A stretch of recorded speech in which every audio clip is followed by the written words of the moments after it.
This is your signal that the event is going to go live. And so we ask that you mute your cell phones and cooperate with this evening's house and have a good night. Thanks so much. We're live. Good evening, ladies and gentlemen, and welcome to the launch of the Progressive Liberal Party's Blueprint for Progress. Can I get an applause? Tonight is about direction. It is about the kind of country we want to keep building together.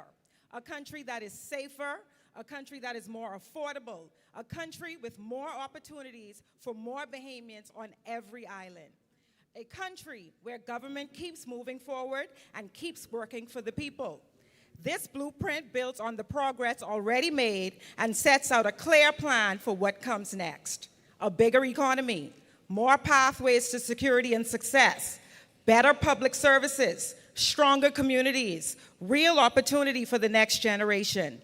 Tonight, we gather with faith in what the Bahamian people can continue to achieve together. Let's watch for a moment. The world is changing. It's bringing new challenges, but also new opportunities.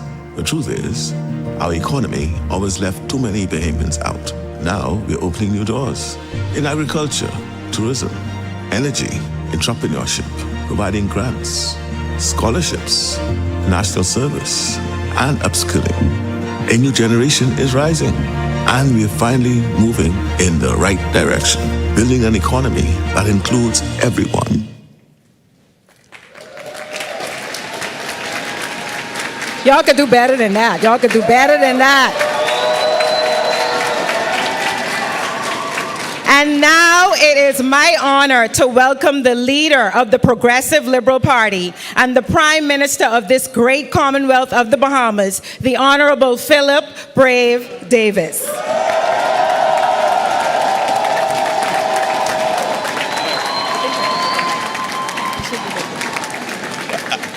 Thank you very much, Jan. Thank you very much.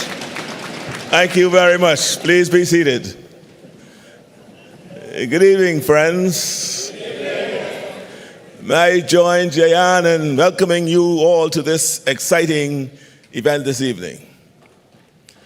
This morning, the Commissioner of Police, Shanta Knowles, in her role as Provost Marshal, read the proclamation by Her Excellency, Dame Cynthia Pratt, announcing the dissolution of Parliament and the date when Parliament will reconvene. Today's historic moment was enhanced by the fact that for the first time ever, this constitutional exercise has been conducted by two outstanding Bahamian women.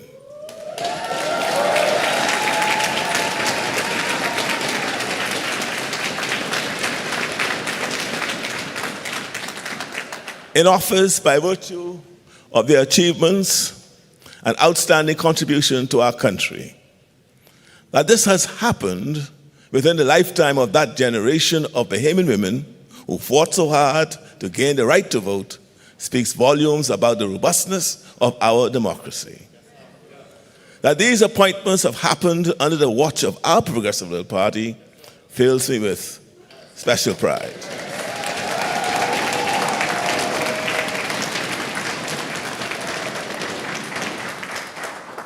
So tonight, we build on what we have achieved together over the past 5 years.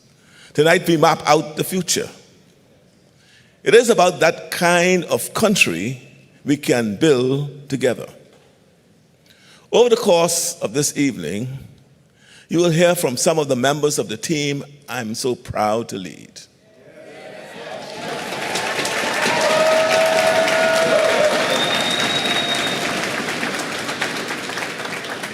You will hear from men and women who have worked, who have carried responsibility, and who believe deeply in the future of this country.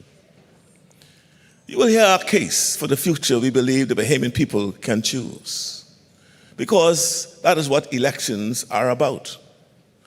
They are about the road ahead. They are about the choices we make. They are about whether we keep moving forward with confidence, seriousness, and faith in what this country can become.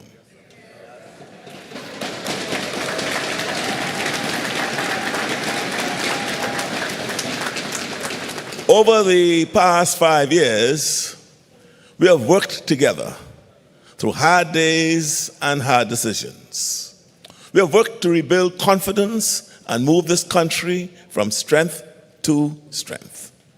And that work belongs to all of us. Tonight, this team intends to keep building. We intend to keep opening doors. We intend to keep pushing this country forward. And one of the reasons this election matters so much is that our country must end the cycle of changing administrations every 5 years.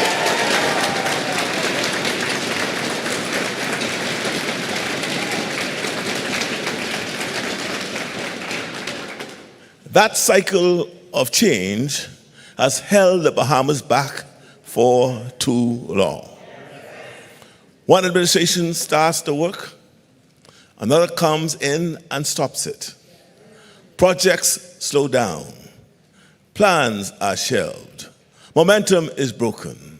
And the people are left waiting while politics starts all over again.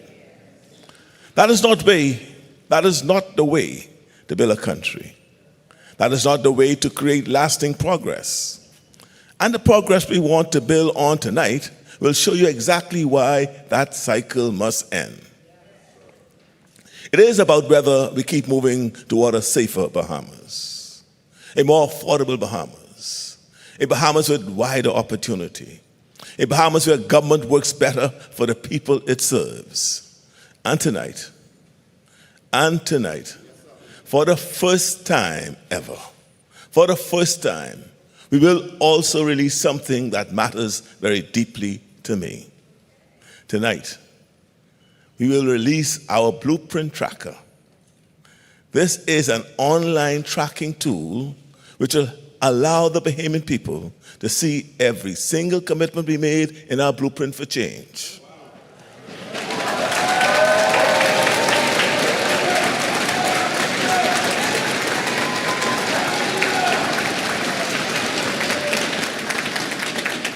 It will allow people to follow what was promised in our blueprint for change and measure whether we delivered.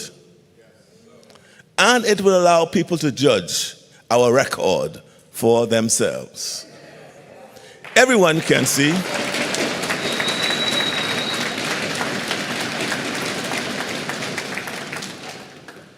Everyone will be able to see what was promised, what was completed, what is still in progress, and what was abandoned or delayed.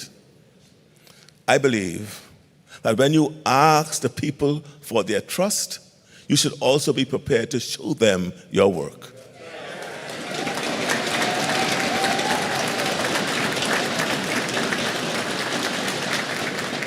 You should be prepared to be measured. You should be prepared to be held accountable. And you should be prepared to let the public see clearly where you stood, what you promised, and what you did. That is the spirit in which we released that tracker tonight. And during tonight's presentation, you will hear from the progressive young liberals, and they will take you through how to use that tracker. I'm especially pleased about that, because it says something about the kind of party we are. We are a party that believes the next generation must have a voice now. We are a party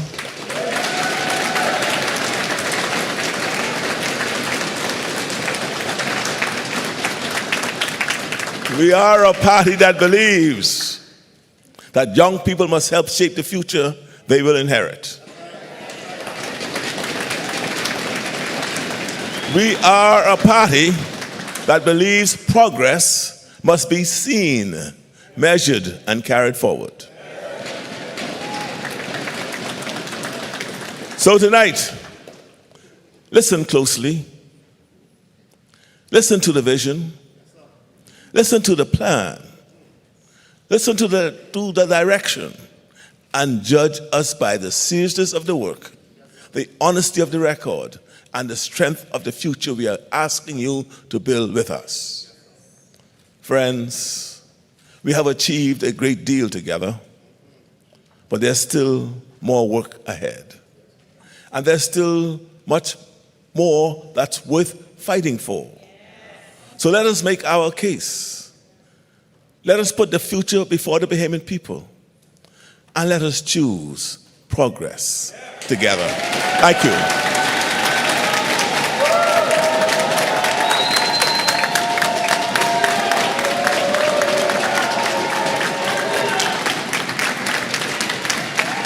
I think we could do much better than that. Much better than that.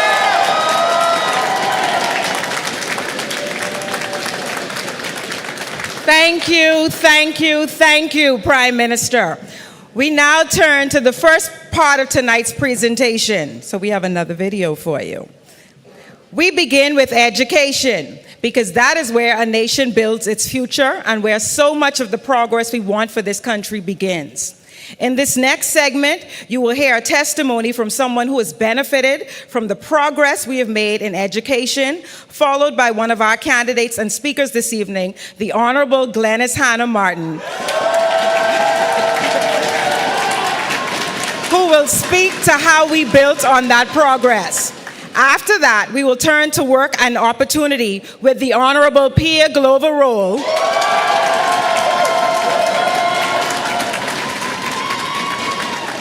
and then finally to technology and AI with the one and only Darren Pickstock. We now have another video for you, so tune in. Now that the breakfast is available, the children are excited to know that if I get to school on time, if I be there every day, I'll have a hot meal to start me on my day. My favorite meal is tuna and grits because the tuna is very tasty and the grits is always hot. They like the tuna and grits for some reason. So I had to try it. I was like, boy, I gotta get tuna every day. I'm very excited for the expansion of this program. We benefit as a whole because these are our future leaders.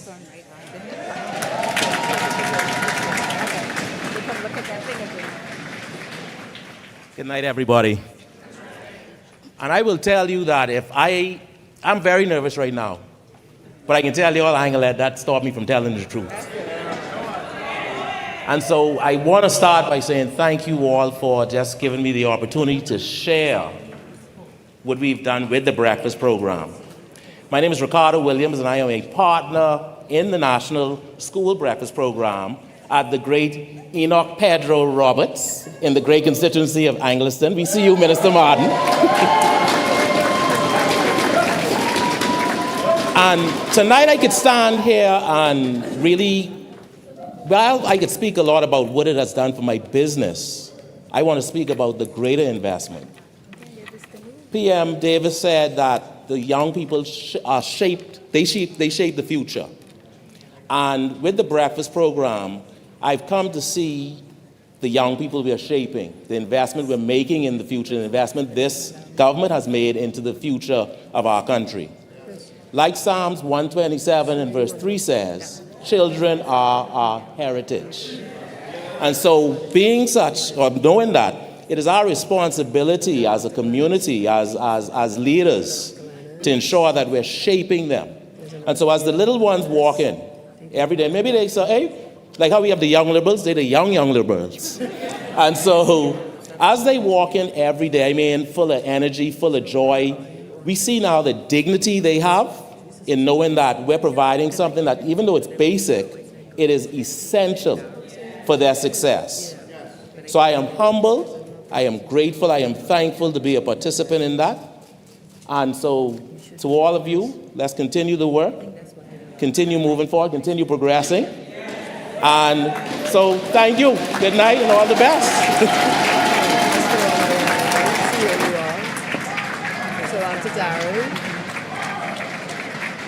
nutritious meal stimulates the brain. And I am so excited to say that the breakfast program had a big, major role to play in that academic growth. When we look at the breakfast program, certainly we have seen an increase in attendance. Folks are very, very excited that this program is being expanded to all of our Family Island schools.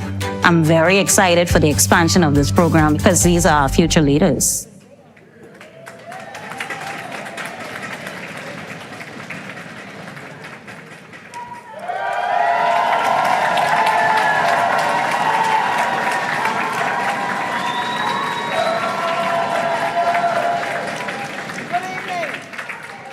If you want to understand the future of a country, look at what it is doing for its children. Look at whether that child is ready to learn. Look at whether that child is fed. Look at whether that child is seen. Look at whether that child is equipped for the world ahead. That is why education is the foundation we are building on tonight. Because every promise we make as a country rests on what happens in the life of a child. It starts early. In our next term, we will make early childhood care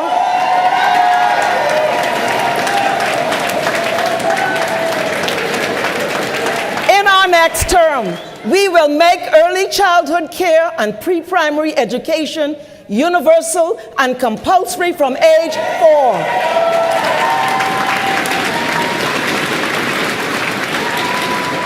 And this matters because by the time a child enters a classroom, so much has already been decided. Confidence, language, curiosity, readiness, the chance to keep pace. We are saying that that right should belong to every Bahamian child. We're also saying that children who need extra help must be identified early and supported early. That is why we will strengthen screening, maintain a national register for students with special needs, and continue to build on Program SURE. Because a good education system does not wait for a child to fall behind and then shrug your shoulders. A good education system reaches early, responds early, and lifts early. We are building on a strong base. We've already shown what happens when a government takes children seriously. The school breakfast program changed mornings for families across this country. It eased pressure in the home. It helped children come to school ready to learn. It supported healthier outcomes. It put money back into household budgets. Now we expand that program to every junior high school.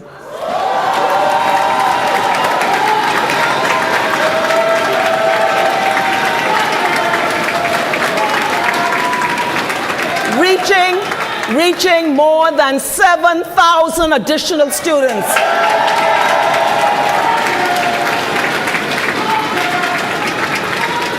And because the world our children is entering is changing fast, our education system must change with it. We will support every student in every government school with programs in AI literacy, coding, mathematics, and language training. A child should not be locked out of the future because of where they live or what their family can afford. I love our children. I'm disclosing that sometimes on my way to work, I stop and see why they're late, put them in my car, and take them to school. But the experience is deeper than that because I look in their eyes and I see the hope of this nation. I see the future of this country sitting right beside us. And that is why we must build an education system that reaches every child, including children with special needs and children on the autism spectrum.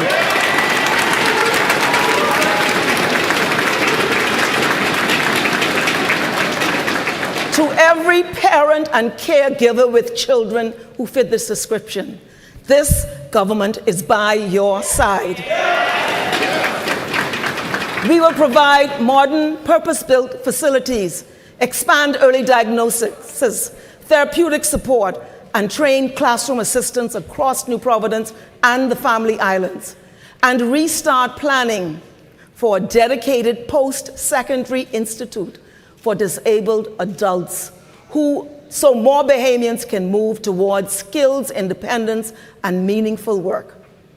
This is how we nurture the incredible potential of our children and give them every chance to grow, to learn, and to thrive. We're also modernizing education infrastructure because children and teachers deserve schools that are fit for learning, fit for growth, and fit for this century. Let me say this clearly. Education is not one road for one kind of child. Some young people thrive in academic pathways. Some will discover their gifts through technical and vocational training. Some need a second chance before life closes in on them. That is why we will construct a modern, purpose-built BTBI main campus with first-rate facilities for technology, renewable energy, advanced construction trades, and logistics. And that is why we are introducing the Skills for Life program across government high schools. Skills for Life is about catching young people before they fall through the cracks. It's about giving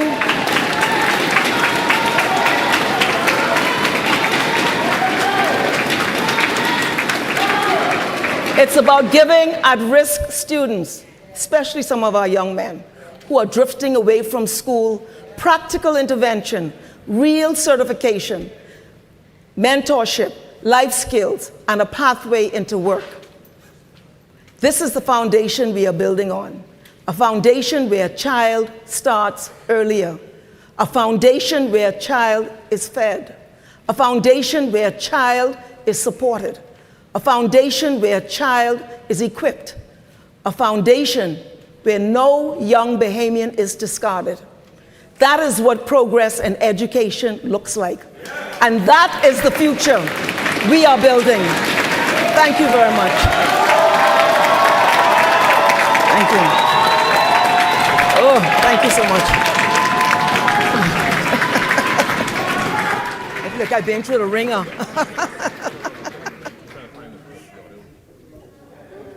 What makes upskills special is the fact that it's free education for anybody. Once you're a Bahamian, it's for you. I feel like the Prime Minister did a great job with working with companies here to see what specific skill sets are needed for Bahamians to get hired, and I am paying absolutely nothing for upskill. That's insane. This is like college level certification for free, just because I'm a Bahamian. The Prime Minister definitely understands that upskill makes you a smarter job candidate, and you could help build a better future, help build a career off of it. My name is Ankia Roll. I'm a maritime apprentice with the National Apprenticeship Program. My aunt, she sent me this link. I looked over it and I was like, yeah, I can do this. I love the boat. I love waterside security, keeping all the tourists safe. I have now applied for a permanent position and now I want to be a boat captain here at Nassau Cruise Port. I would tell others, just go for it. It's a wonderful experience. The National Apprenticeship Program. Engage, empower, employ.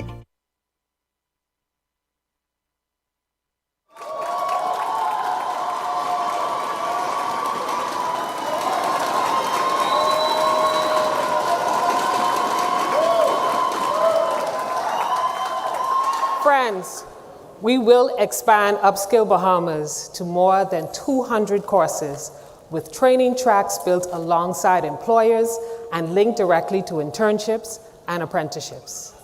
We will grow the program by another 5,000 participants with a target of 25,000 Bahamians trained by 2031.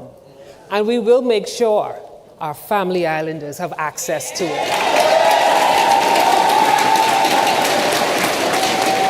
We will expand the National Apprenticeship Program so that at least 100 apprentices each year are placed in high-demand sectors where real jobs are available. We will strengthen the notice of vacancy process so Bahamians get genuine first access to jobs in every sector, and where employers who try to bypass that system will not be able to. They will be verified compliance and real consequences. We will secure a dedicated facility for the National Youth Guard cadets. And we will bring legislation to establish the Guard as a formal national service and disaster preparedness force. We will grow that program beyond the 400 cadets already trained, with clear enrollment targets for every year of the second term. We will also bring the Employment Bill into law to replace a very outdated Employment Act that no longer reflects the reality of a modern working life. We will cap probation at 6 months in the private sector and 12 months in the public service.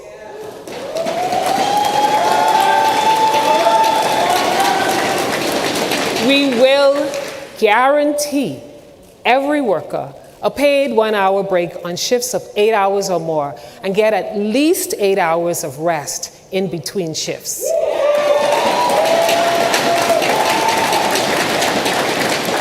We will recognize mental health as a workplace right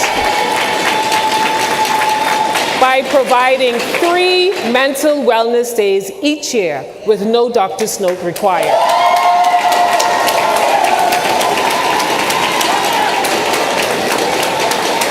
We will increase maternity leave from 12 weeks to 14 weeks and expand more.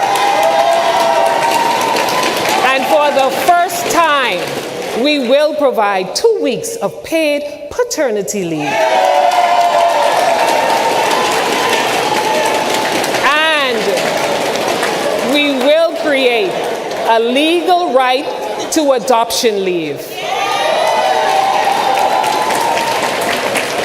We will require employers to give nursing mothers reasonable breastfeeding breaks, and workplaces with 20 or more employees will be required to provide a suitable private space.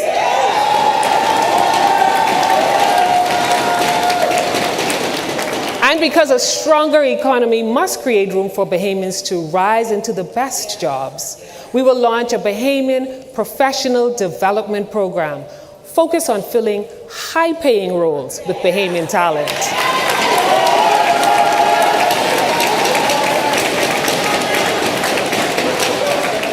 We will develop a national workforce demand index so we can identify where the economy is growing and where the jobs are. And we will work directly with major employers and investors to identify skills gaps in real time so training is tied to actual opportunity. We will introduce a high-value jobs track for sectors where Bahamians remain underrepresented at the professional and managerial levels. We will require all major investment projects receiving concessions to submit a Bahamian employment and professional development plan with clear targets for hiring, promotion, and skills transfer.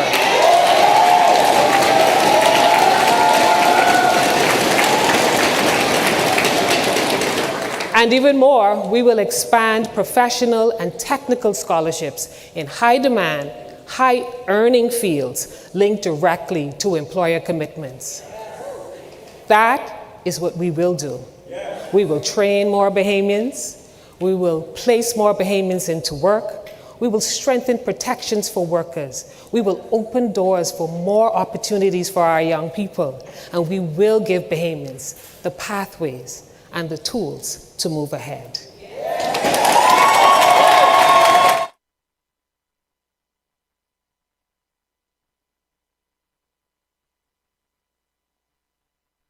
When I first went to the Upskill website, I was like, wow, the courses on the website was so diverse. The government of the Bahamas is pretty aware there's a skills gap, and that gap is closing due to a lot of these initiatives of the Prime Minister. So the Upskill program makes my resume much more attractive. The workplace and the landscape of everything is changing. When I first saw all of the AI courses and the business process automation courses, I was like, the Prime Minister definitely created something special with this one.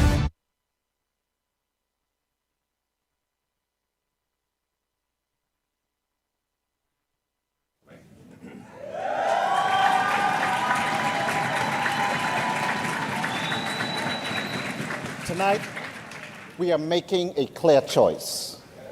We will use technology to make government faster. We will use technology to make education stronger. We will use technology to prepare Bahamians for the economy that is already taking shape around us. We will use and we will enact an e-government act and require every government agency to be on my gateway within 3 years.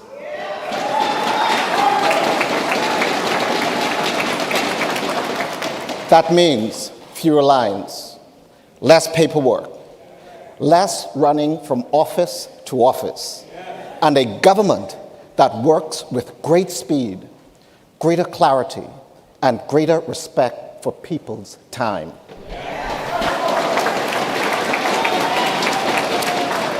We will bring more public service online.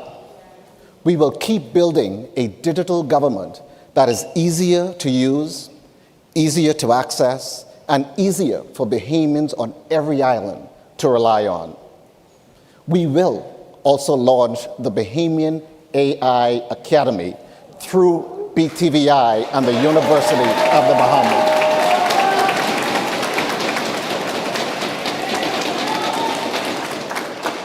Artificial intelligence is not some far-off idea. It is here now, and it is already shaping business, education, public service, and the modern workplace. And if Bahamians are going to compete and lead, Bahamians must have the chance to learn, build, manage, and govern these tools for ourselves. That is why we will introduce AI into the workplace, and that is why we will introduce AI through K through 12 curriculum. That is why we will deploy adaptive AI learning tools in all government schools within 3 years.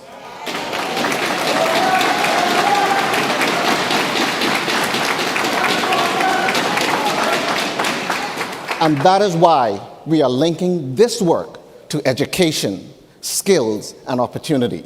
Because the future cannot belong only to those who can afford private access.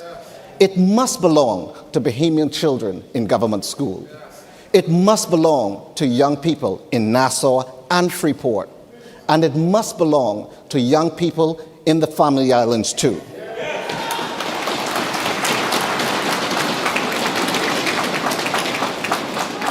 We are also drawing a clear line on the values that must guide this work. We will establish ethical guardrails. No facial recognition without preliminary approval. No predictive policing of individuals. No social scoring. We will use technology to serve people, not control them. We will use it to widen opportunity, not weaken freedom. And we will use it in a way that reflects the laws, values, and democratic standards that Bahamian people deserve.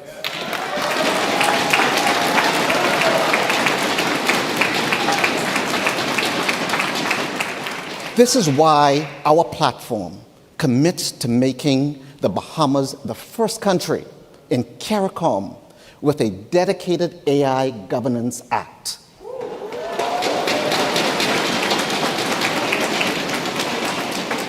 We do not intend to sit back and watch others make the rules for this region.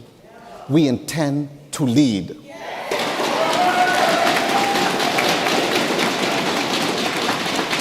We intend to set standards, and we intend to prepare this country for a future in which technology works in the interest of Bahamians. This is what we will do. We will modernize government. We will train our people, and we will equip our students. We will protect the public, and we will place the Bahamas in front on all the defining issues this generation face today. Thank you.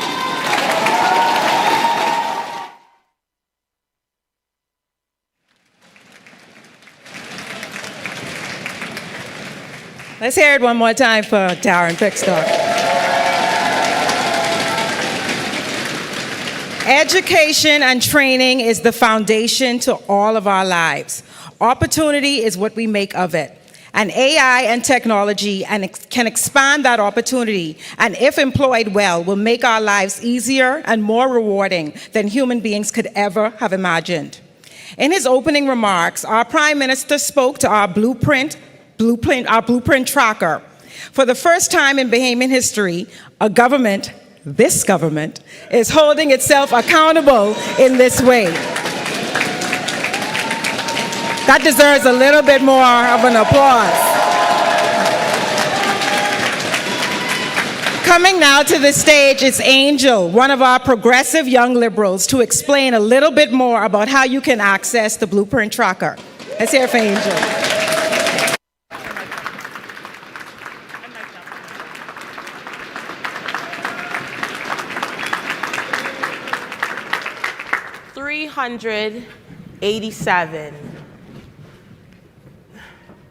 $387 promises made.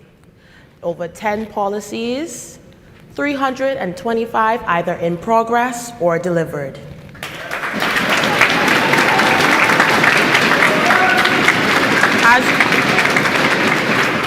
As you can see, these are over the 10 different policy areas that we chose. Green for delivered, yellow for in progress, red for delayed, revised, replaced, or discontinued. As you go through the tracker, you'll see the different categories. We have our different categories. So as you can see, we have the different policy notes. So does anybody remember things that happened, a policy that was delivered in 2021? Anybody in the crowd? 2022? Pardon, Mr. Strawn? Okay, and see, these are reasons why we have to know where we're at so we can know where we're going, and so we can know how progress really affects us. Thank you.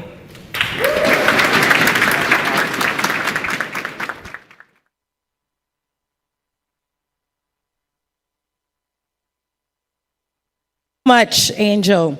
I hope you all take at least a few minutes to look at the Blueprint Tracker for yourselves and see what the track record of this government has been for the past 6 years, and see how we are now well placed to build on that progress. Back in 2021, the Bahamas faced a number of major crises. The recovery out of the economy crisis was one that many said could not be done. Not only did we do it, but now look forward to building on what that economy crisis has been through. Our candidate for Carmichael,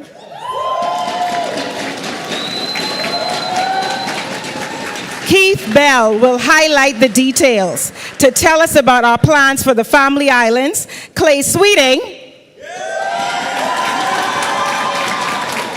our candidate for South Eleuthera, will highlight some of our policies. Let's hear it from Minister Bell.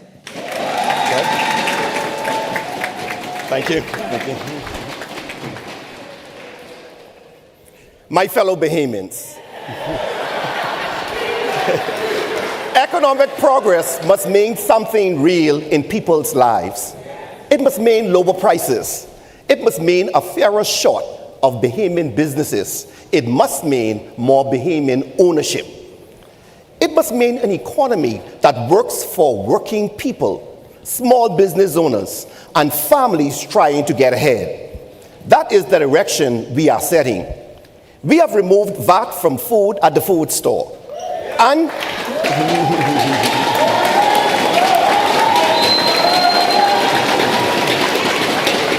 we are going further to bring down the cost of living. We will enact modern competition law to ban price fixing and penalties abuse of market dominance. We will fully introduce the Price Comparison Act and require clear tax incentive pricing so Bahamians can see exactly what they are paying. We will create a rapid response anti-gouging system so people can report unjustified price hikes and government can investigate and act.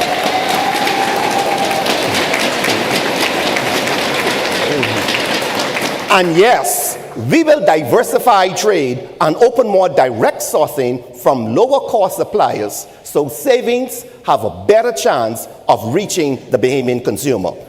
That is one side of a fairer economy. The other side, of course, is making sure more Bahamians can own, can build, and can grow within their economy. We will expand access to credit for small businesses through the SBDC and the Bahamas Development Bank. We will support Bahamian entrepreneurs so they can use equipment, they can use vehicles, and inventory as collateral. Because too many ideas stall for one reason: access to capital. We want Bahamian businesses growing, more Bahamian businesses hiring, more Bahamian businesses owning a larger share of our economy. We will also make it easier to do business. We will build a simpler digital path so a Bahamian can register a company, obtain a business license, and of course, register with national insurance and receive a tax ID through one application on my gateway.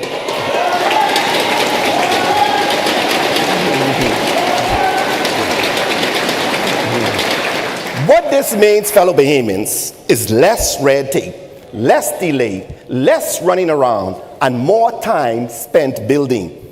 We will also make sure investment in this country works on Bahamian terms. Ladies and gentlemen, we will establish a foreign direct investment compliance unit to audit concession agreements and verify that investors are living on their commitments. If investors receive concessions, they must deliver. They must meet their obligations. They must help create real value for Bahamian people. We will also review and consolidate the encouragement acts into one modern incentives framework that is clear, that is fair, and fit for an economy we are trying to build now. That means a system that is easier to understand, easier to manage, and better aligned with national goals. We also want a stronger economic life in the heart of New Providence. So we will explore mixed-use developments downtown that combine retail, residential, and hospitality and help bring new life, new commerce, and new opportunities into that space.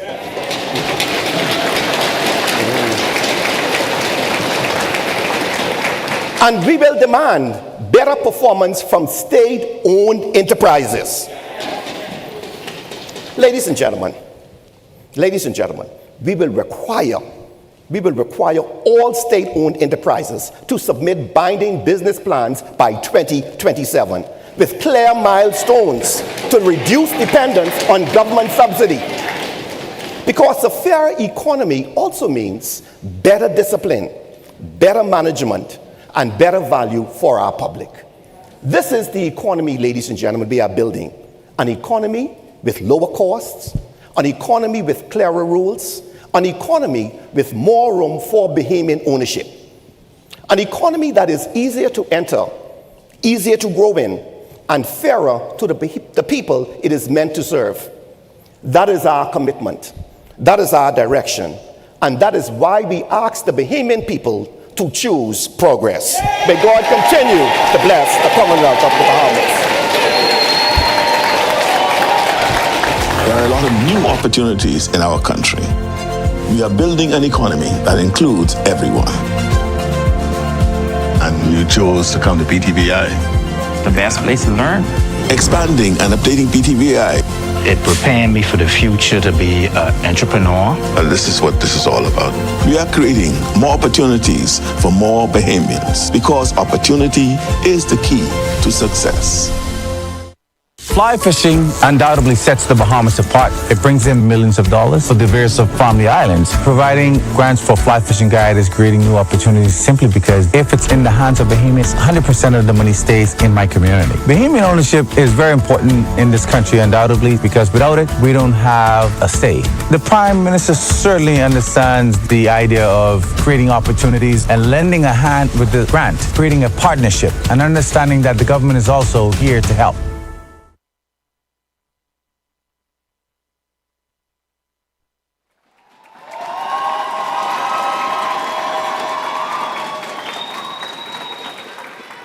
Friends, we will bring development to every family island with a clear plan, real investment, and work that people can see.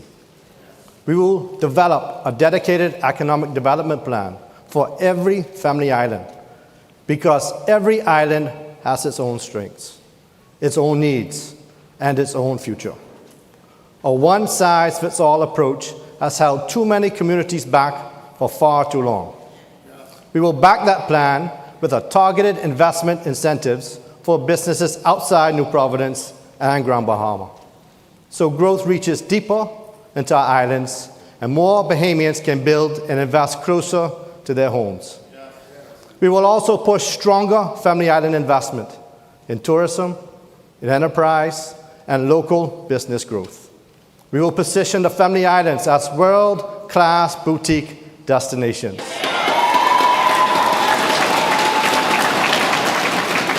We will support guest houses, ecotourism, niche tourism, and local business activity that puts real money into the hands of the people that live there.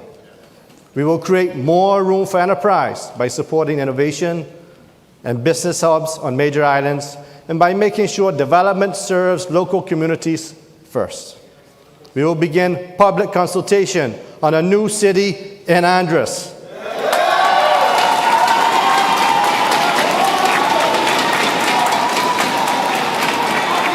We will lay the basis for a major center of economic activity and long-term development. Andros has the size. Andros has the potential. And Andros is a place in our national life to carry a bigger role in the future of this country.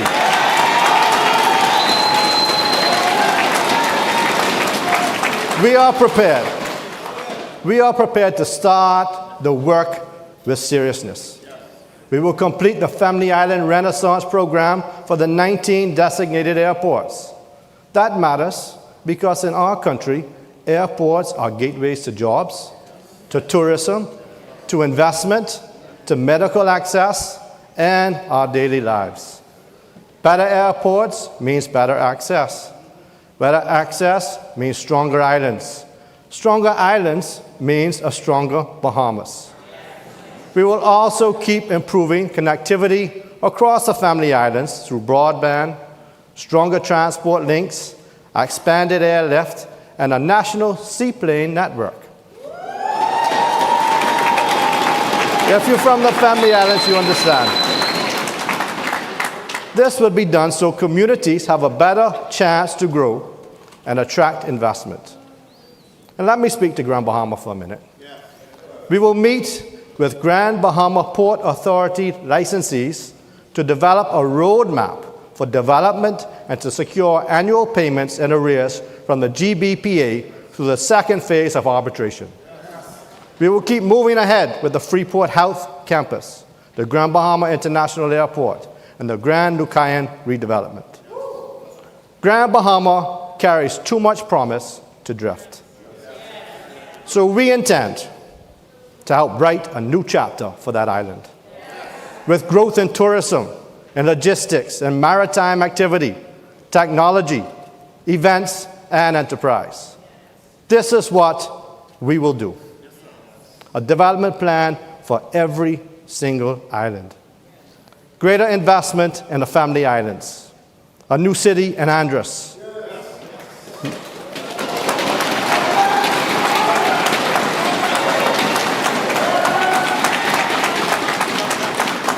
19 airports completed, a clear path for Grand Bahama, and a stronger future for the whole of the Bahamas. That is the work ahead. That is the direction. And that is why we ask the Bahamian people to choose progress. Thank you.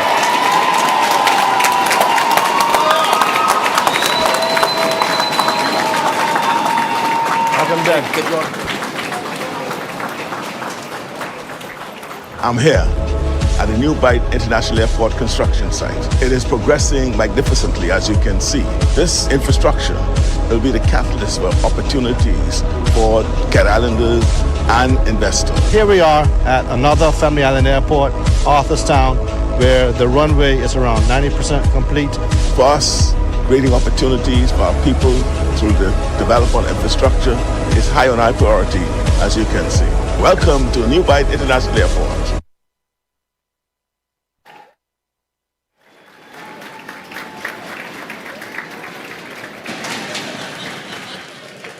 Thank you. We now move to the next section of the program. Jomo Campbell. Jomo Campbell will speak to agriculture and the work to grow more of what we eat right here at home. Then, Sebastian will speak to housing and the plan to put more affordable homes within reach for Bahamian families. And finally, I hear they call it an Energizer Bunny, JoBeth Colby Davis will speak to energy and the work ahead to build a stronger and more reliable energy future for our country.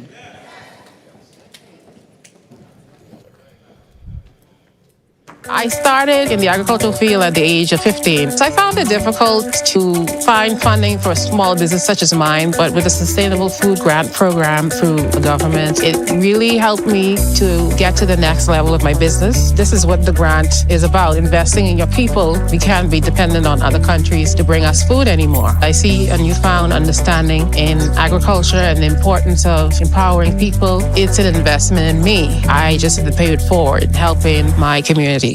When I found out grant money was being available for fishing and farming, I jumped at the opportunity. Grant funds greatly assisted me in getting my business to where it is today. The government is taking the steps in the right direction, being self-sufficient with regards to food production.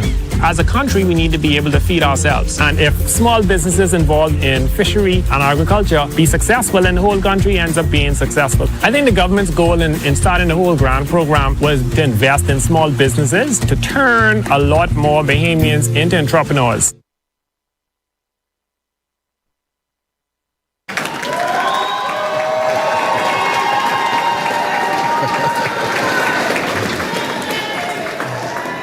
Friends, the future of the Bahamas must be built on greater self-reliance. And that begins with one simple, powerful commitment. We will grow more of what we eat, but not by chance, by design, with clear targets, modern tools, and stronger, smarter support for our farmers.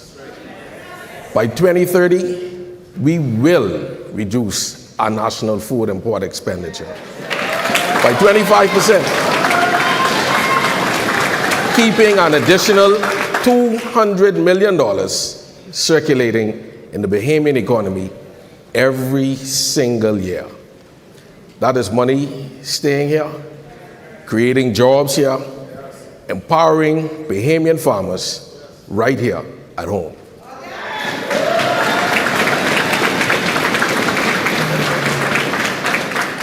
And how will we do it? To drive this transformation, we will launch the Farm Bahamas digital platform, putting real-time weather data, soil intelligence, market pricing, and buyer demand directly into the hands of every registered farmer. This is about precision. This is about productivity. This is about profitability. This is about progress.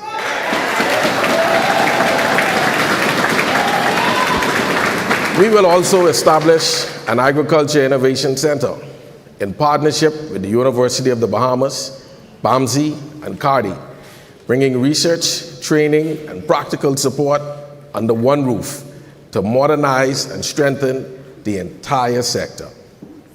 And we are moving beyond the traditional thinking.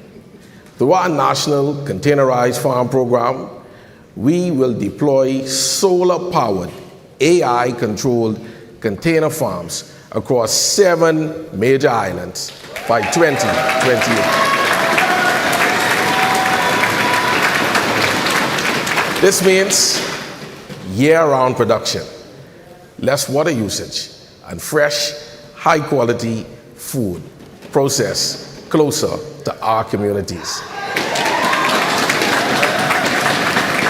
At the same time, we will introduce a national agriculture drone program, training and certifying 100 Bahamian drone pilots by 2028 through BTVI and BAMSI. This is smarter agriculture, better soil management, real-time crop monitoring, efficient spraying, and the creation of a new generation of modern farmers. Friends, we are poised to complete the Golden Yoke Poultry Program, scaling production to 14 million eggs annually, and then expanding it to 3 Family Island locations, and achieving 80% egg self-sufficiency within this term.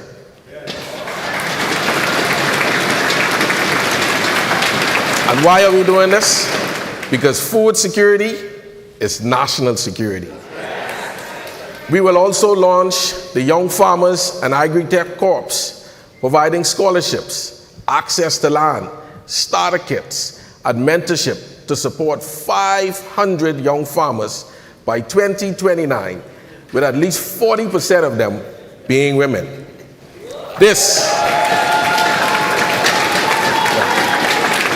friends, is how we build a sustainable pipeline of talent.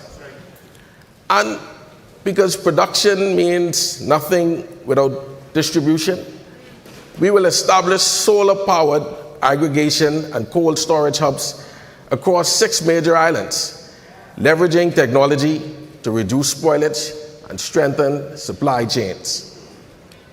Less waste, less loss, more food from farm to table. This is our blueprint. We will lower the food bill.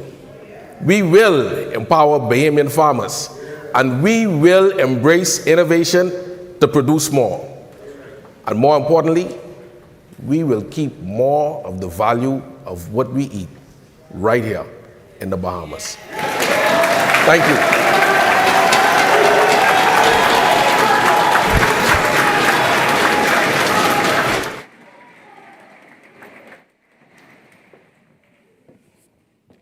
Good night. Well, where's my chairs? I thought so. Well, I hope everyone is enjoying their night. We sure are. Well, we would like to express our gratitude to God for being here tonight. And we would also like to express our thank you to Mr. Bell for making sure we got in our place last year.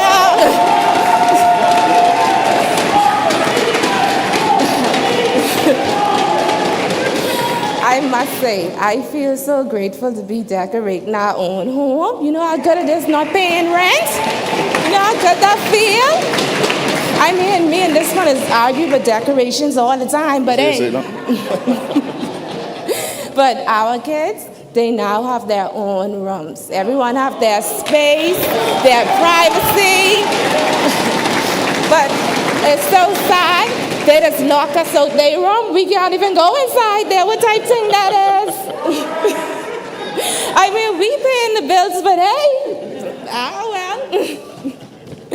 But I must say, I am so grateful. I'm really grateful. I also like to thank Ministry of Housing. Y'all made the steps so easy. Like it was, I can't express it. It was so easy. I have nothing more to say than thank you. And thank you, Mr. Bell. And also, thank you, Prime Minister. We love you.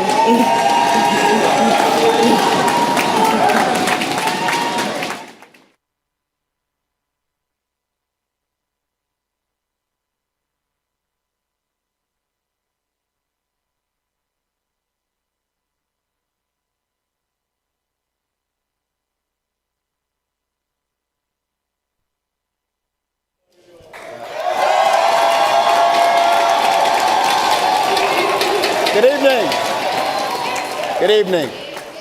Housing remains a central part of the next phase of national development, because when families have stability our communities grow stronger, and our country moves forward with confidence. Our focus has not changed. Expand access, increase supply, and create more pathways for ownership for Bahamian families. It is not just a policy issue. Housing is a fundamental human right. And that conviction is how we're going to deliver results. We will build a continuous pipeline for affordable homes across Nassau and the Family Island by partnering with high-capacity developers to increase and accelerate construction efforts. This will include new subdivisions in areas where demand is continuously growing, as well as we will have a social acquisition program that will purchase, rehabilitate distressed homes, abandoned properties, and bring them back to the affordable housing pool. Ladies and gentlemen, this is how we will move faster, build smarter, and deliver housing at scale. Now, not every Bahamian is ready to own today. We recognize that. But every Bahamian deserves access to affordable living. So we will expand our affordable rental opportunities. Through private sector partnerships, we will increase the supply of quality rental units at prices that working Bahamians can afford.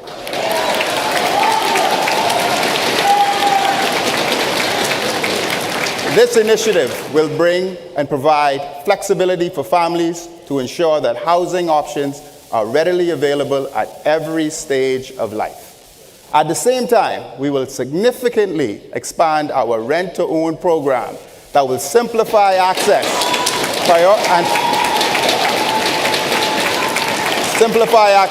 and provide essential workers who serve our country every single day with an opportunity to own themselves a home. Our rent-to-own program creates a real path to ownership by allowing families to build equity while living in their homes, moving them steadily towards long-term security. We will strengthen tenant protections by introducing enforceable minimum standards, establishing a rental property registry, and we will create a residential tenancy authority with the power to inspect, enforce, and ensure compliance. Let me be clear. Landlords who rent unsafe, unhealthy, low standard of living spaces will be held accountable. Too many Bahamians are paying good money for places with poor plumbing, unsafe wiring, and conditions that fall below the decent standard of living. There will be rules, there will be penalties, and there will be change. And for families, and for those families that are facing sudden displacement, we are introducing temporary social housing to provide immediate short-term accommodations along with coordinated support services to get families back on their feet as quickly as possible.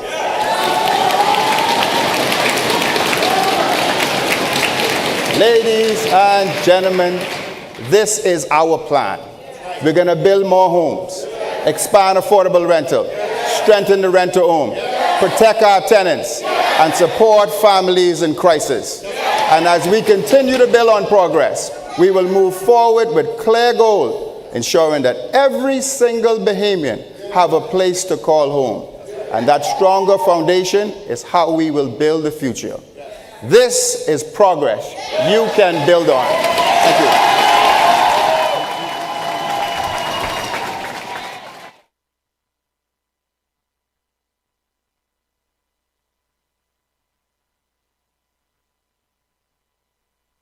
BPL was more than $500 million in debt when we came in, incapable of transmitting solar energy. Changing all of this is a huge project.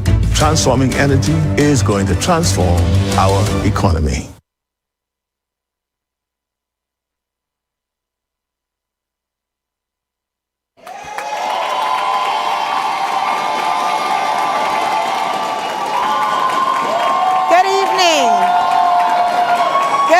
Bahamas. For too long, the Bahamian people have been asked to carry the weight of an energy system that was expensive, unreliable, and built on short-term fixes. You know it, you've lived it. High bills that strain families, power outages that disrupt businesses, and a system that never seemed to get ahead, only patched together. That is what we inherited. And that is exactly what we are changing.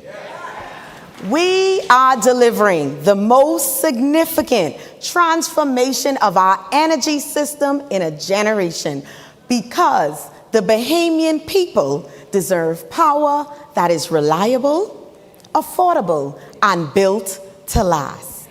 And let me be clear, this is not talk. This is transformation already underway. We are moving to retire BPL's legacy debt burden within the next term. Because a utility buried in old debt cannot serve its people. We are ending the era of expensive rental generators that drained millions from this country every year without building anything permanent. And we are replacing it with real infrastructure, liquefied natural gas, utility-scale solar, and battery energy storage systems. Not stopgap measures, but a modern system designed to lower costs, improve reliability, and secure our energy future. For too long, the country paid for inefficiency. Now, we are building for stability. We will roll out smart meters nationwide and introduce time of use tariffs so Bahamians can finally have control over how and when they use electricity. No more guessing. No more being in the dark about your own bill. This is about putting power, real power, back in the hands of the people. We will complete all 23 microgrid and solar projects within the next term,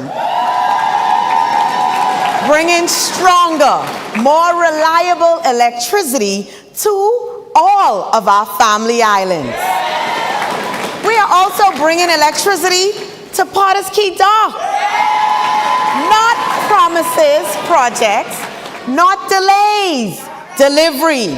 Every island, every community, every Bahamian.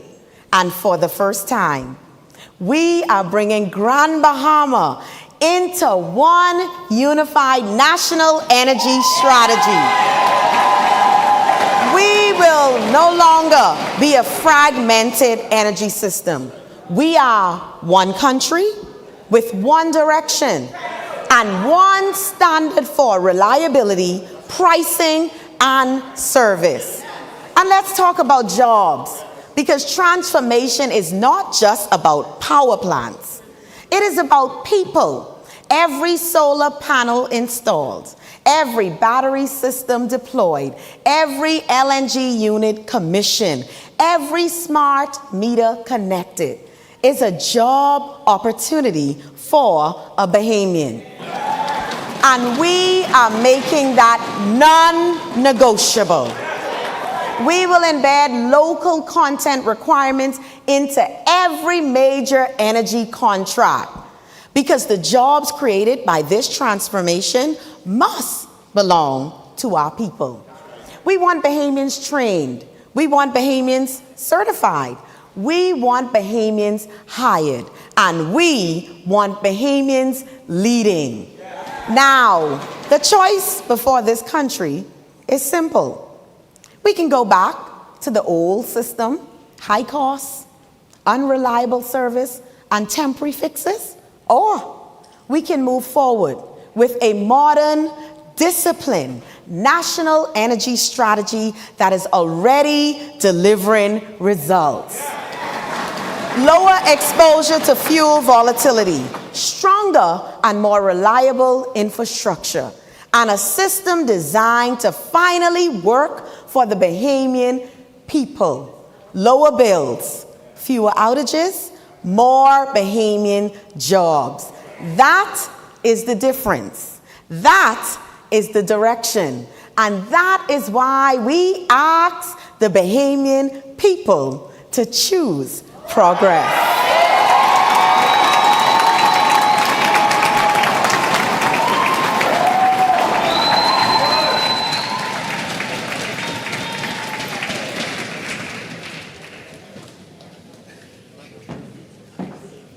I think that deserves a bigger round of applause. How are we feeling in here tonight, everybody? I'm not convinced. How are we feeling in here tonight, everybody? We've heard from the Energizer Bunny. We've heard from Minister Campbell. We've heard from Minister Bell. We've heard from senior woman herself, Honorable Glenys Hannah Martin. We've heard from Mr. Bastian. How are we feeling tonight? Are we ready to choose progress? Are we ready to keep that momentum going? We're not hitting the reset button, right? We're not doing this resetting every 5 years, right? That's it, progress. So thank you so much again to our candidates. If we choose to build on the progress of the past 5 years, our Bahamas will have so much to look forward to. Despite being a nation of islands, the Bahamas is not isolated from the world, and that world around us is changing rapidly.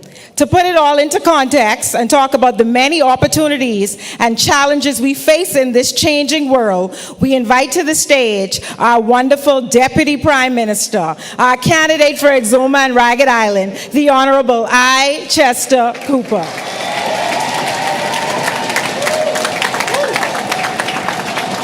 We've come a long way together. Now we have to build on that momentum, putting the Bahamas in a position to soar, strengthening national security, and building safer communities, creating more opportunity for ownership and good-paying jobs, helping make life more affordable by transforming our energy sector and investing in agriculture, and reforming our government to better meet people's needs. There's more work ahead, so all Bahamians can soar. Ready? Good evening.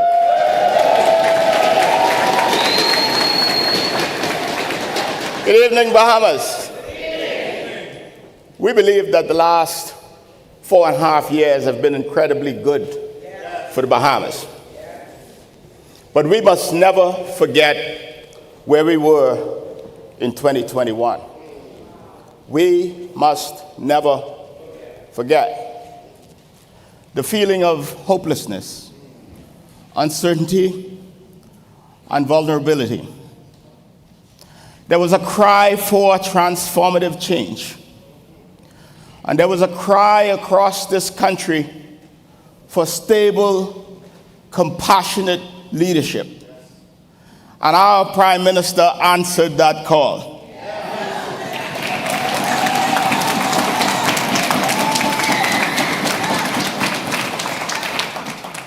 In 2021, I was honored to launch with Prime Minister Davis our Blueprint for Change. It was not just an election document. It was a roadmap to recover, rebuild, and revolutionize.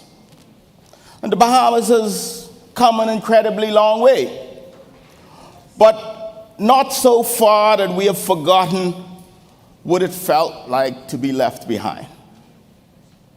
We have come too far to go backwards now. Tonight you have heard about delivery, you've heard about commitments made and commitments kept. And we are now tracking them. Yes, a lot has been done, but there is still a lot more to do. We're engaged in a fast-changing, unpredictable world. A world in which we cannot afford guesswork. Tourism remains our greatest source of revenue, bringing in record numbers of visitors, billions of dollars of spend in the economy every year, and even more in foreign direct investments. So what happens abroad affects the lives of every Bahamian. We've seen it before. The war sparked by Russia's invasion of Ukraine created economic uncertainty. It disrupted supply chains and drove prices up right here at home. And today, new pressures are here. Tariffs, global tensions, conflicts in the Middle East. They go beyond headlines.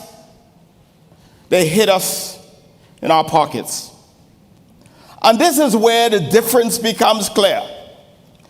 These times demands leadership that can build infrastructure across our islands, incubate new industries, and drive an economy that creates opportunities.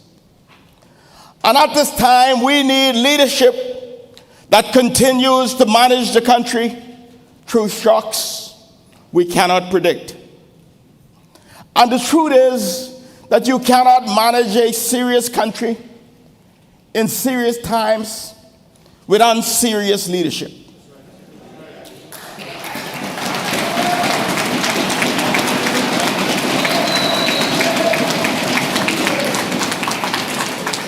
And you can't trust the future of the Bahamas to people who have no plan.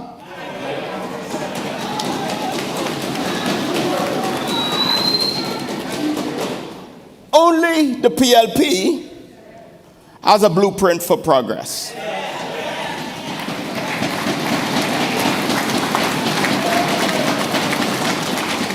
And it's for the next 5 years and beyond. The Bahamas cannot afford complacency. We must remain focused and on track. We must continue to innovate. We must continue to grow our economy. We must continue to invest in our people. And we must continue to incentivize ownership. And we must continue to position the Bahamas to win in a changing world. We cannot afford to waste time because of petty politics. We cannot afford leadership consumed with infighting battles in their own party rather than governing. We cannot afford untested leadership starting from scratch, trying to build credibility in the international arena. We have capable, strong, stable, tested leadership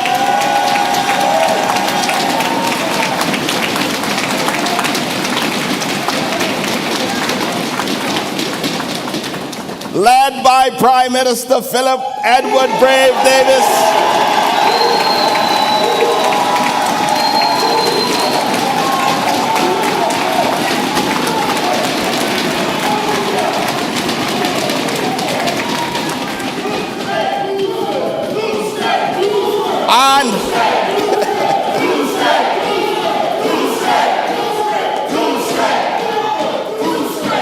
And I am exceedingly proud to stand with him.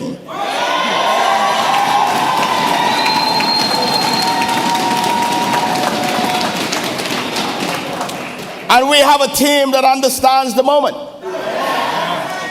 A team that prioritizes Bahamian empowerment. And we have a plan in which you can have confidence. Not just a plan with a series of gimmicks. And so on May 12th, the choice will be clear.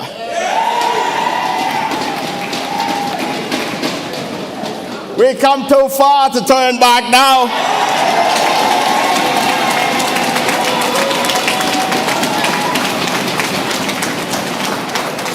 We choose to move forward.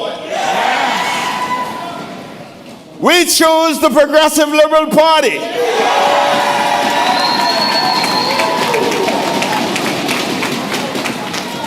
A party that will continue to guide us with experienced leadership that has delivered, and with God's grace, we will build on all the progress that has already been delivered. I don't know about you, but I choose progress.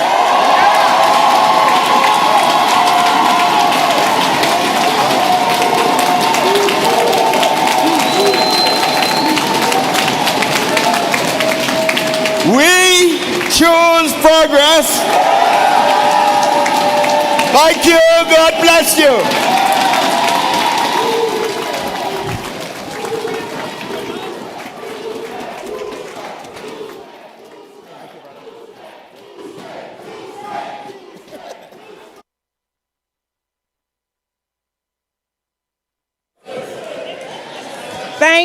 Thank you so much, Deputy Prime Minister. I mean, I could feel the energy in this room. We ain't come to play tonight. The energy is in the room tonight. We now move to the next section of tonight's program. First, you will hear from Dr. Michael Darville as we turn to healthcare and the future we are building for the Bahamian people. After that, we will turn to safer communities. You will first hear from the member of the National Youth Guard, followed by remarks from the Honorable Wayne Munro.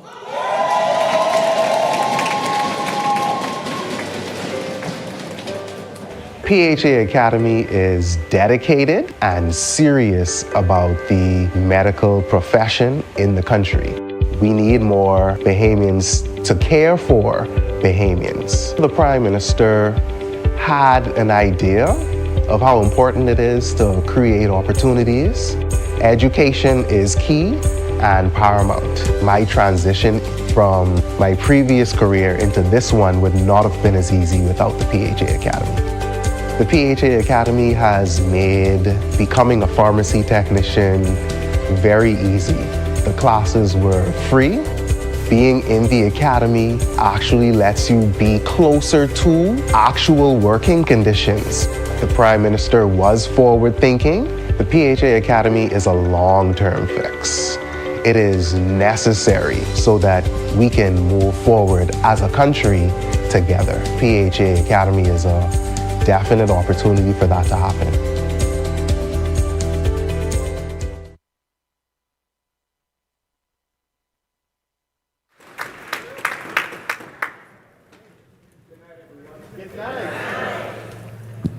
Okay, good night, good night. Oh, I can't hear y'all. Good night. Okay. Good evening. So, my name is Nkrumah Edwards Jr.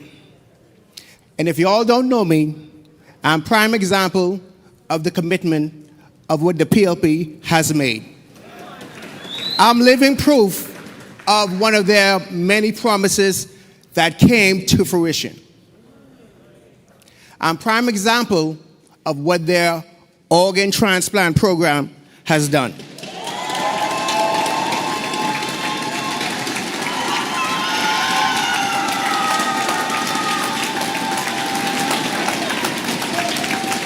So first of all, thank you to PM Davis. Thank you for what you've done. Thank you for your personal commitment, sir. I am forever indebted to you and to your party. To Minister Darville,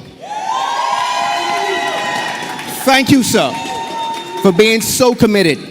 I know it was not an easy road, but because of your commitment, I am here today. I can run, I can jump. My quality of life is back to pre-dialysis. I'm able to spend time with my family, spend time, with my son. The simple things that you don't think of.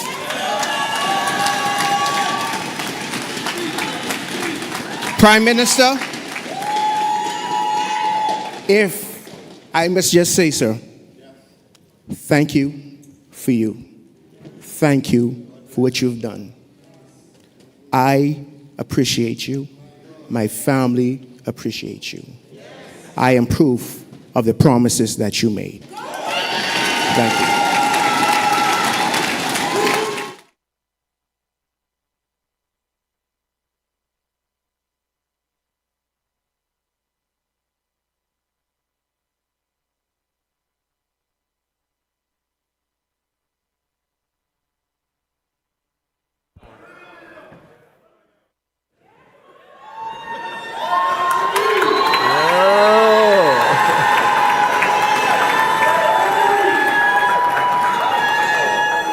You know, 2 years before we became the government of the Commonwealth of the Bahamas, I had the opportunity to sit with our Prime Minister on many occasions as we traveled from island to island and to speak specifically about what we would do should the Lord give us an opportunity to govern.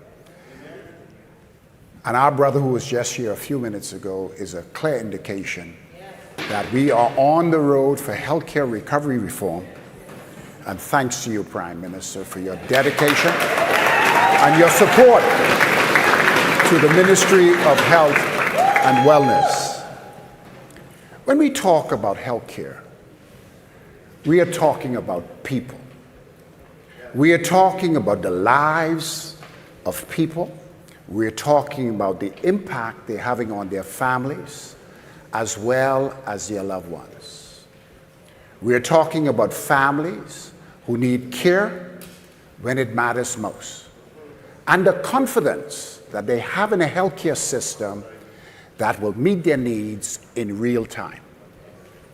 That is the future we have started to build over the last 4.5 years, and we will continue. We will complete the Freeport Health Campus and build a multi-story medical facility that we promised the residents of Grand Bahama. And we will deliver the new specialty hospital facility here in New Providence. That means modern healthcare services and modern healthcare infrastructure, expanded capacity, improved delivery care systems for our people. We are also moving forward with extending health insurance coverage to all public servants, including contract government workers.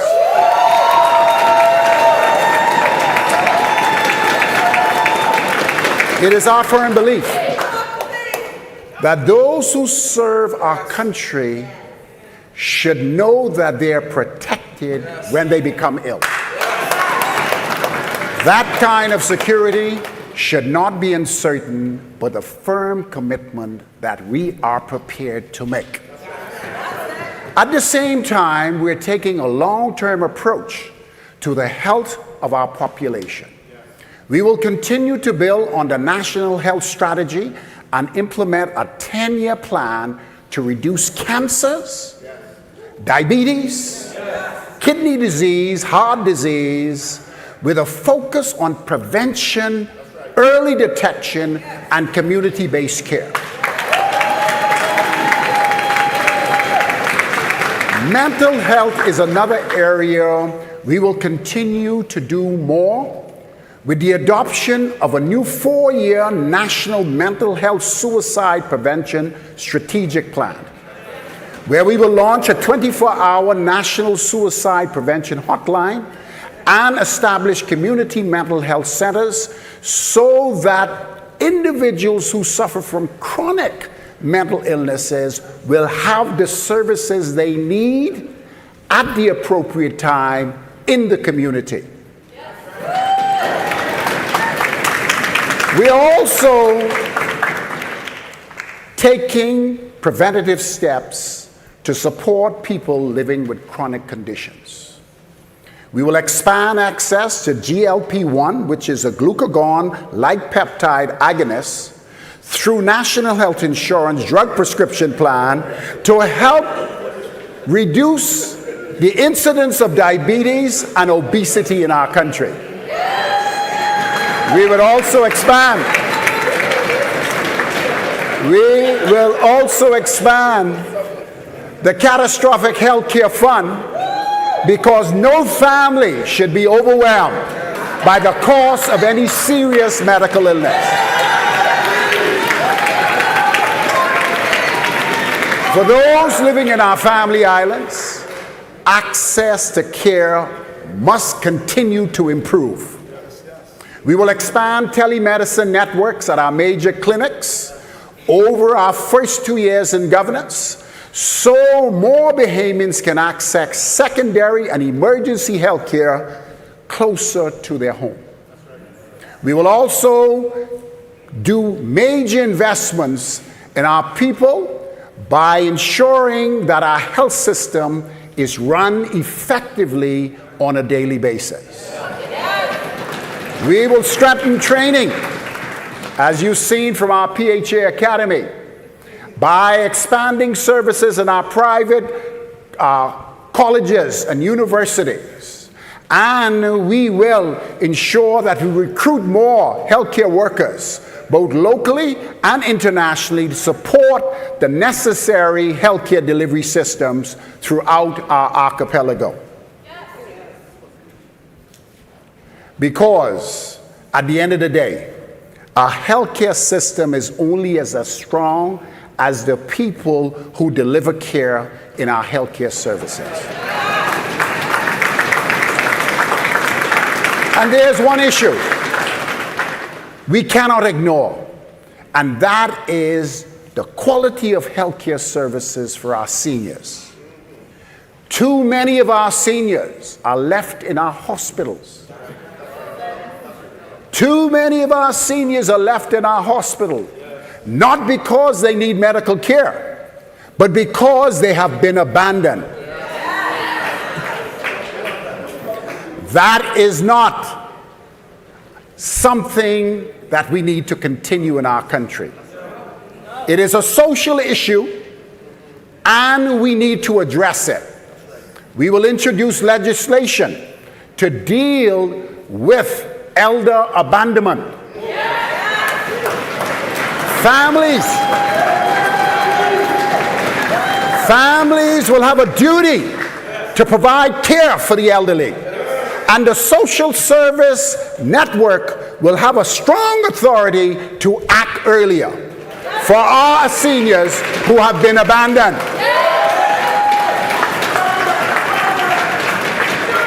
Our seniors deserve better protection and dignity in the quality of their final years in life. This is our healthcare commitment to the people of the Commonwealth of the Bahamas.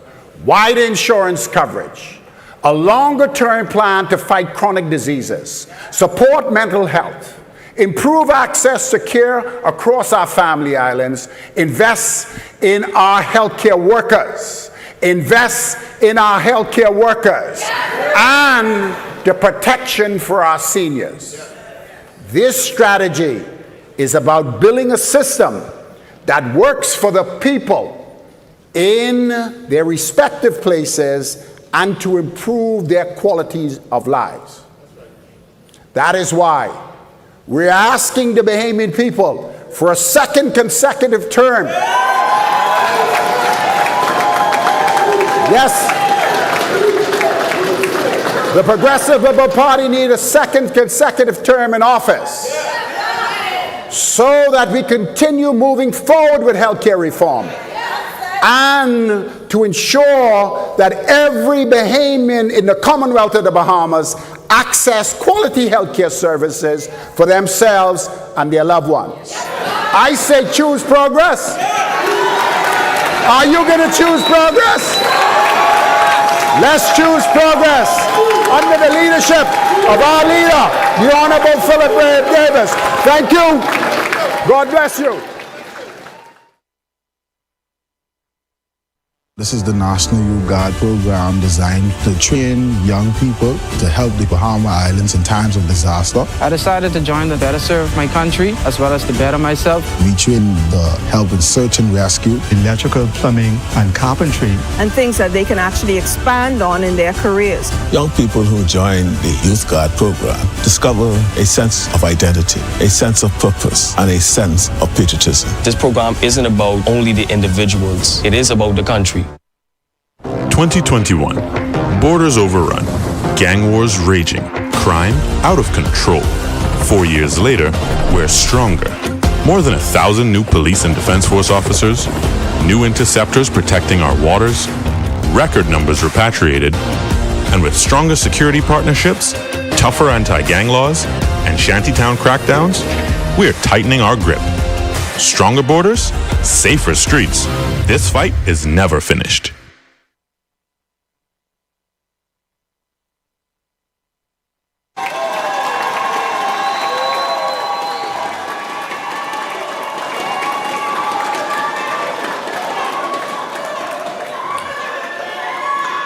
Good evening.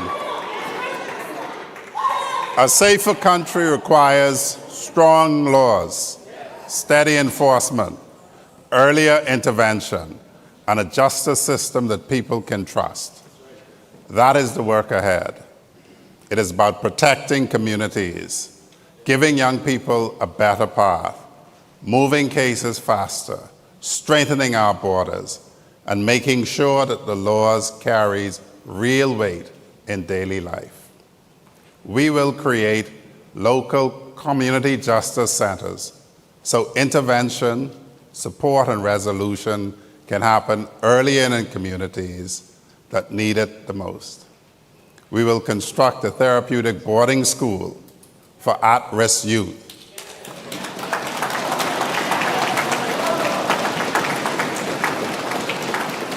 Built around education, counseling, life skills, and mentorship, because too many young people need structure, guidance, and a real chance to change direction. We will expand community policing and declare whole build strategy that is working. We will expand CCTV and the use of technology. And we will introduce non-lethal policing options so officers have better tools to protect the public and respond with good judgment. We will also move justice faster. And to do so, we will launch a backlog reduction court to clear outstanding cases. We will establish a dedicated sexual offenses court. And we will complete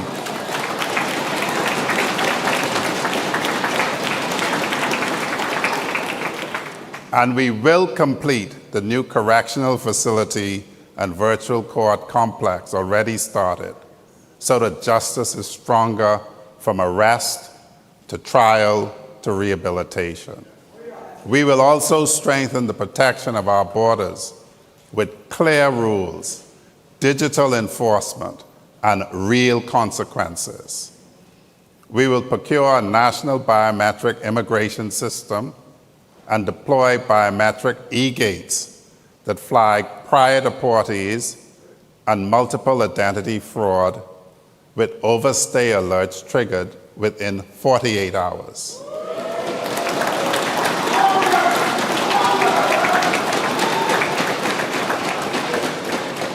We will implement daily overstay fines from day one.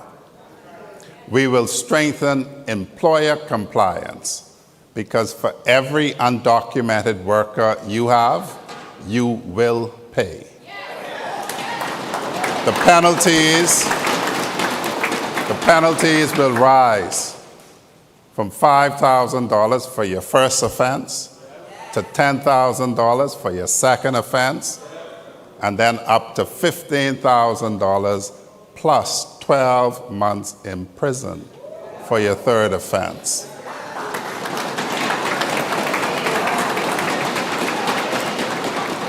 In addition, employers who intentionally and repeatedly break our immigration laws will also face a ban that will preclude them from reapplying for work permits for up to a period.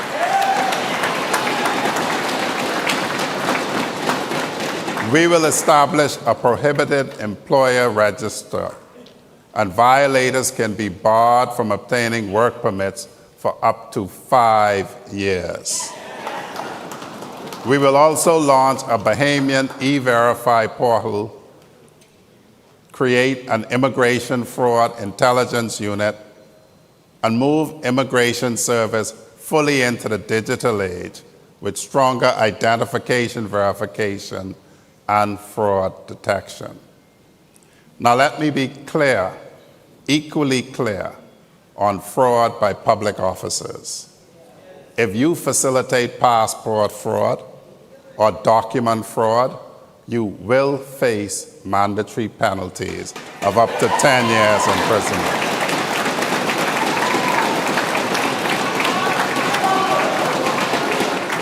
Or fines up to $50,000 or both. We will also implement a stronger statutory re-entry ban system, so foreign nationals who breach our immigration laws face real consequences before they can return to this country. And not just that, on health care, which is a vexing issue. Migrants will have to carry health insurance or enroll in a new migrant health insurance scheme. No longer will our public health care system have to bear the burden on its own.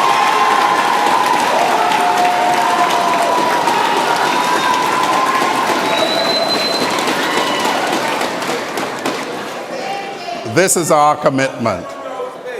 Safer communities, faster justice, better intervention for young people, stronger borders, and a country where the law is enforced with fairness, consistency, and seriousness. We ask you to choose progress.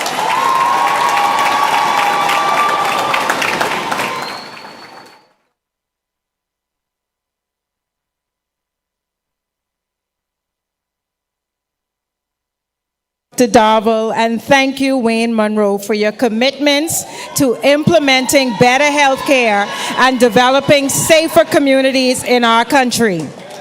Now, closing out tonight's presentation of the launch of the Progressive Liberal Party's 2026 platform, our Blueprint for Progress, I am delighted to welcome back our wonderful party leader. He is the man who will lead the charge in building on the progress we have made so far. That deserves a little bit more of an applause. It is under his leadership that we will begin a new phase of exciting national development. Are we ready to choose progress? Are we ready to go into 2 straight? Let's have a look at what choosing progress looks like. New roads and airports are connecting our islands. Energy reform is bringing electricity prices down, while young Bahamians are stepping up, gaining new skills for new opportunities. Respect for workers, support for entrepreneurs. We're modernizing energy and infrastructure across our islands and preparing Bahamians to succeed in a new economy. Transformations this big take time. Let's choose progress. Ladies and gentlemen, join me in welcoming our party leader and our Prime Minister, Philip Davis.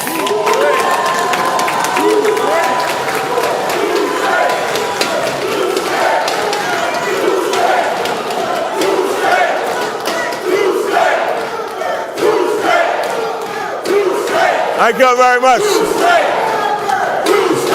Thank you very much. Thank you very much. My friends, this evening You've heard some of the highlights of what the Progressive Party offers as our platform for governance should we be granted a second term.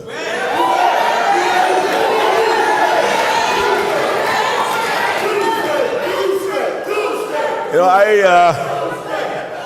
I encourage you to read it for yourself. Don't rely on what others tell you. See for yourself. Because within that platform are serious proposals, building on the progress we have made so far, and mindful of the opportunities and challenges that lie ahead. You have seen tonight from the evidence presented in our blueprint tracker that the PLP in government knows how to deliver. Out of the 387 commitments we made in our blueprint for change, 325 were completed or in progress.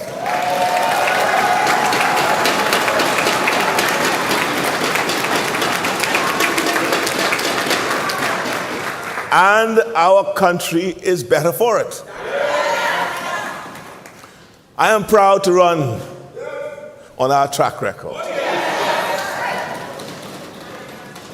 It is not perfect, but we have lifted the country out of the multiple crises we met and put us on a path of growth and positive national development.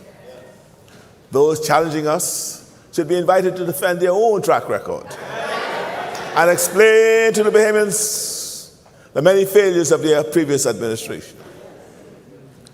Our new platform, Building on Progress, commits us to building on those existing plans and expanding on our ambition for the country for the next term. Everyone seeking your vote should be able to tell you how they will govern on your behalf. When they come asking for your vote, ask them, what is your plan? They may give you free gas today.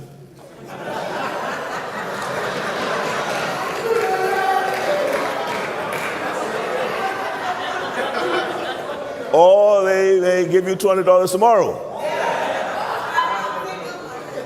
But what is their plan? Do they have the credibility to deliver on that plan? Do you believe that a party that hasn't built a single house in many years suddenly has the credibility to magically build thousands of houses in the next few years? On May 13th, do you want to wake up to a party that is divided, has no sensible plan, who time and again have proven themselves to be incompetent? Or do you want to wake up to a government with a proven track record, united behind a vision of how to work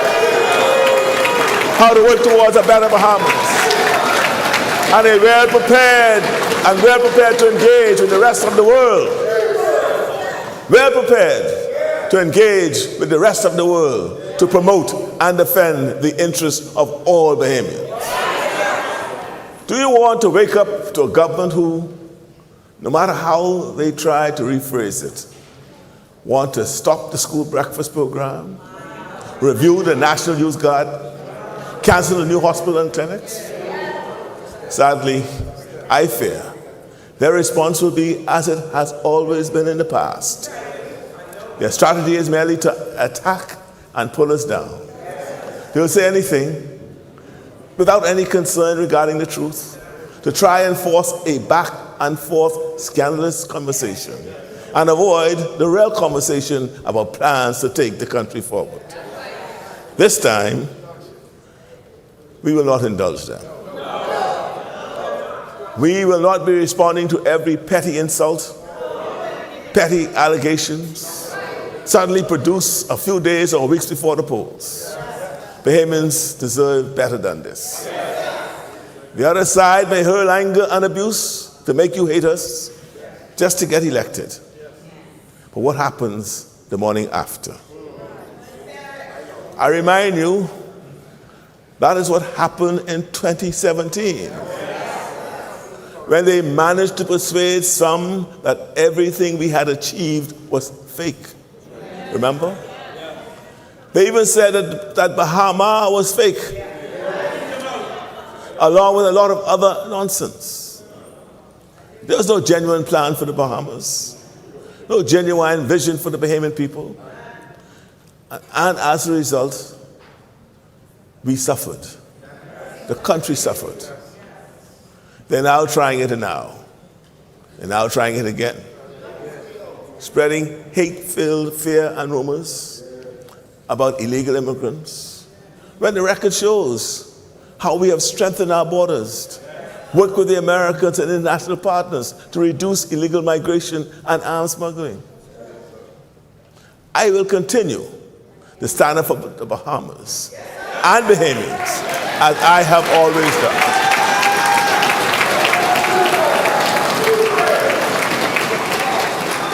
I will continue to work to make sure that the Bahamas has a seat at the important tables. And even though I disagree with our opponents over how the country should be governed, I give them the respect as fellow Bahamians to expect that they will also stand up. All of us, we as Bahamians. And we must stand up when it's necessary. So attacking our national institutions and public offices and casting doubt on our national instruments, it hurts the country. There's a saying that offers a warning to all of us. An evil man will burn his own nation to the ground, just to rule over the ashes.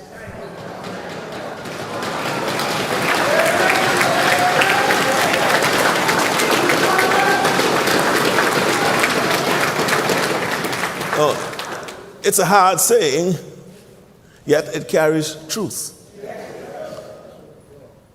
There are so many, well, put another way, there are those so hungry for power that they would leave a country wounded, bitter, and broken, so long as they get to sit on the top of that rubble. I say, let us fight vigorously and fairly, but do so within the bounds of this decency and respect. Let us resist the dark satisfaction that can come from mockery, humiliation, and public cruelty. Those things may stir a crowd for a moment, but they can never build a nation. Politics is not a license for cruelty. Politics must never become a reason to despise one another. Politics must never persuade us that winning matters more than who we become in the process.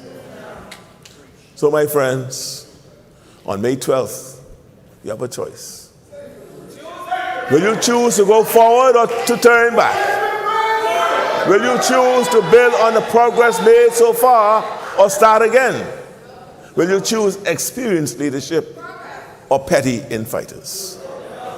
My friends, choose wisely. Choose opportunity. Choose growth. Choose education. Choose better health care. Choose stronger borders. Choose safer communities. Choose a stronger economy, a fairer economy. Choose food security. Choose affordable housing and cheaper energy. Choose opportunity.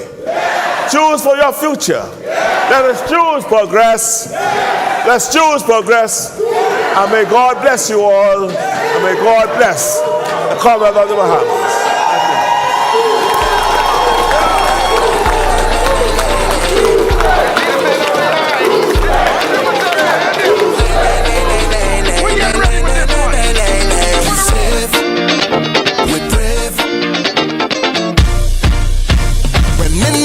Country down.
country down, break them, turn the thing around. The UPP try to take our rights, and the PLP put up the fight, and I know history repeats sometimes. Bahamians know who was there in trying times. We do it for the culture, the rest of them is vultures. We say we brave, but all of us is equal. We proud Bahamian people. We say we brave, we safe, safe, safe, safe. Oh, the party tonight. What a party. PLP party tonight. PLP party. Blue and gold, that's what we like.